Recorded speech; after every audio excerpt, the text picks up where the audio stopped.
Look, y'all is getting all natural today, baby. I'm here at the hospital.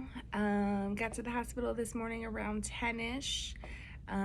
Journey had her first feeding with me at 11:30, and I put her to the breast, and she had a full feed, which is awesome. A full feed basically means that on the breast, Journey drank for 16 minutes. And in order for Journey to have the G tube removed from her nose, she has to take 75 to 80% of her total volume, either by boob or by bottle. And when your chances of getting to that 75 to 80% is higher if the baby consumes a full feed. On a breast, it's 16 minutes. In a bottle, right now, Journey has to take 60 mLs, which is about 2 ounces of milk. So the closer she gets to that 75 to 80%, they remove the G tube. They watch her for 48 hours to make sure that she is still gaining weight. And when she does still gain weight, then she comes home. So today Journey is 38 weeks and 3 days. So we're close to the finish line. Her due date was June 9th. So the only thing that we're working on is feeding. The oxygen has been out for a month, and she's been doing very well with no oxygen in her nose. So really right now all we're focusing on is feeding. And I want my baby home so bad, y'all. I want my baby home. So, I just had lunch, and her next feeding is at 2:30. She eats every 3 hours. So I was talking to the nurse because I'm like, because Journey does so well on the breast, and she, for these last 2 weeks, she's always taken a full feed from the breast. I said, would you guys, would it be, is there an option for me to come to the hospital and stay all day and give her 6 feedings by the breast? Because she still has to take 2 bottles because they're giving her additional calories because she was premature, to just help strengthen and develop and supplement, by adding in some more calories. So she does have to take 2 bottles. So she does 8 feedings a day, where I asked the nurse, I said, well, if I come and I stay for 6 out of her 8 of her feedings and I feed her by the breast, and she does it for 16 minutes each time, can we talk about removing the G tube sooner rather than later? And she said, that sounds like a really good idea, especially because Journey is doing so well on the breast, and maybe she is just one of those babies who prefer the breast or prefer for mommy to feed her or daddy. So she's going to talk to the doctor this afternoon about it, and we shall see. But at the end of the day, we know God has all.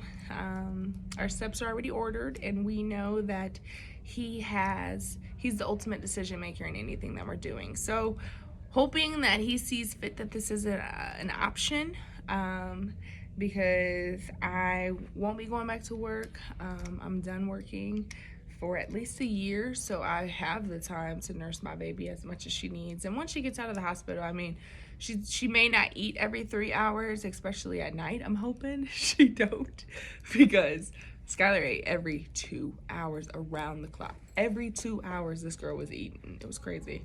So I'm even getting a little break by doing every 3. But at the end of the day, when my baby wants to eat, we gonna eat. So it is what it is. And I'll just take my breaks in between. But I feel like, and that's what I was talking to my mom about, I'm like, at the end of the day, when Journey comes home, she potentially can do so much better being at home with her feedings, because she's in her comfort. She's home. She's with her mom, her dad, Gigi, Grandpa O. My sisters are going to be coming over. Her Journey's sister, Skylar. Like, she's just going to be so much loved. I'm gonna hand sanitize my hands when I'm done saying. But she's not just laying in a crib all day. So I feel like maybe being home might help her to do a better job with her feedings too. So I don't know. That's where this whole NICU life gets to be a bit much. But one thing I can say is I'm so much more relaxed. I am more comfortable leaving her in her bed upstairs when she isn't fast asleep, where like before my anxiety would be so crazy that I wouldn't be able to leave her unless she was asleep. So I've, over this last week, and it's been 14 weeks, it's taken me 13 weeks to get it together. But last week, like I mentioned, last week was a terrible week for me. Emotionally, I was drained, I was exhausted. But this week, I'm learning to be at peace. I'm learning to truly 100% give it to God. And although, I am just trying to give it all to Him and stop trying to be so impatient and so anxious and stop having my anxiety rule my life, because God has asked all of His followers to give Him our worries. So that's what I'm gonna do, and that's what I have been doing, and it's been working well. Like, I'm okay. I am okay. So it's exciting that I'm okay. So I'm gonna go upstairs because she's sleeping right now, and I don't want to wake her until 2:30 for her next feeding. But I'm gonna go upstairs, do some journaling. Y'all, I got like 17 pages already. Microsoft Word, double space, 12 fonts. Actually, I think it's like not double space, but 1.5. So I might even have a little bit more pages. But I got 17 pages in my little Microsoft Word document of me journaling everything that's just been going on. And hopefully one day, God willing, He sees fit for me to be an author. Okay? Like, I'm kind of like Michael Todd. Like, I'm a picture reading kind of girl. Like, I like to look at pictures. I want the picture to take up 3/4 of the page and then a little bit of a description. That's the kind of reader I am. But who knows what God sees fit. This journey has been something very unique, and the love and the support that I've gotten from so many people who are currently in this situation, have gone through a little bit of what we're going through. I tell you, I never realized how many women are affected by miscarriages. But once I shared my story about Sienna being born, stillborn, I got so many of my girlfriends reaching out to me, telling me, girl, I never told anyone, I never really talk about it, but we miscarried. And, your heart just goes out to all my sisters who have miscarried, and then the husbands too, or their spouses or whatever, because, you're both anticipating it. You're both excited for it. And then when you find out the baby didn't make it, it affects the both of you, and it could potentially affect, people outside of your household as well, your parents, your sisters, your brothers, whatever, because this experience has affected my entire family. From my sister Tamika being over my head, praying over me when both babies were born, to my mom who was in the room, and I haven't asked her, but I'm sure she was crying, and she kind of took a back seat to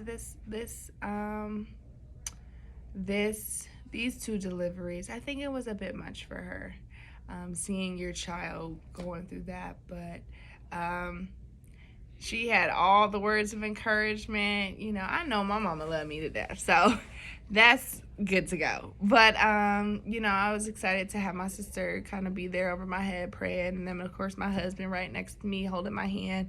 My daddy was right outside the room because we could only have 3 people in the room at one time. So but immediately once they allowed him to come in, he came in. I share that to say it affects the entire family. My sister's coming down from Phoenix, Olivia and her wife, Deshaun's grandparents, mother, brother, this was, it affected everybody in so many different ways, but we all came together to, everybody came together to support Deshaun and I, to give the support to Skylar. Because of course our 3-year-old, she don't know what's going on. She just know mommy and daddy not here, and mommy for sure isn't here because I was on bed rest forever. So, you know, I'm gonna continue to share my story, and I mentioned it in a video or two ago.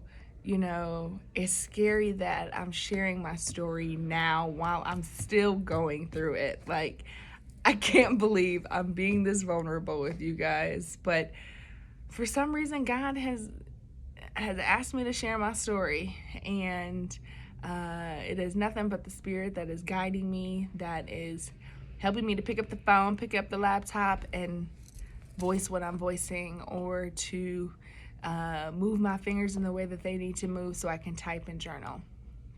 So I'm thankful for the Holy Spirit. I'm thankful for the Holy Spirit working and moving through me, guiding me, and directing this story right now. So we're going to continue to push on. I'm in good spirits. Sean is in good spirits. We FaceTime all the time while I'm here in the hospital, or the days that he's in the hospital, he's FaceTiming.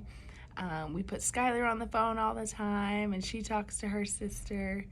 But it's so awesome. I mean, when I was just nursing Journey upstairs, she was kind of slowly going to sleep, but I wanted her to stay up and keep nursing. I FaceTimed her dad, and she was smiling on the boob, and she woke up, and that kept her going. And that's why I just feel like if my baby come home, we got this. The Gregory gang, we got this. So, I don't know. In God's timing is perfect. So stay tuned. We got the baby shower coming June 27th. It's going to be a virtual Zoom sip and see. So grab your glass of wine, grab your champagne, baby, and let's toast to seeing my beautiful baby girl Journey. Actually, in one of the videos that I just posted, you can actually see a little snip of Journey. So I am not on social media. I'm taking a break from social media. Social media be too much sometimes. So like, subscribe, because the only way you can find out about these videos is if you are subscribed, or if somebody else shares it on Facebook. But I'm not about to be posting it. So like and subscribe, tell your friends. Holla at the girl. Inbox me some questions that you guys have. Write some comments underneath the YouTube channel or whatever. I'm in the meditation room, and that's the healing garden out there. I don't know if I can open this. Let's see. It's a healing garden, and Journey is right up there. All right.